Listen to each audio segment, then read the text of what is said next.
নমস্কার বন্ধুরা, আমি ছোট্ট একটা রেসিপি নিয়ে আপনাদের সামনে এলাম। রেসিপিটা খুব ছোট্ট, আর আমাদের খুব ছোট্ট পরিবার, 4 জন, তাই 4টেই চিংড়ি নিয়েছি, দেখতেই পাচ্ছ।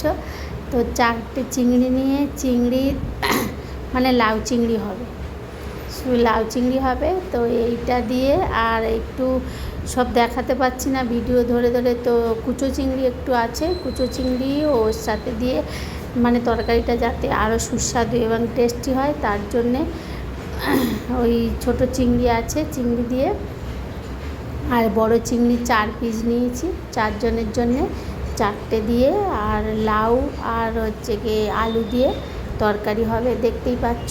তো এই পেঁয়াজটা একটুখানি ভেজে নিলাম আর চিংড়ি একটু লাল লাল করে ভেজে নিলাম। তারপরে এটা কাটা আছে দেখতে পাচ্ছ, পটল আলু লাউ দিয়ে এই যে তরকারি বানিয়েছি, তাও একবার করে তোমাদের দেখাচ্ছি, দেখতেই পাচ্ছ।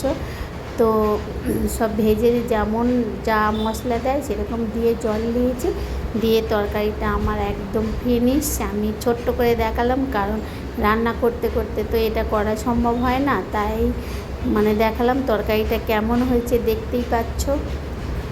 সব দিনের মতো বলবো, ভালো থাকবেন, সুস্থ থাকবেন আর নিজেদের খেয়াল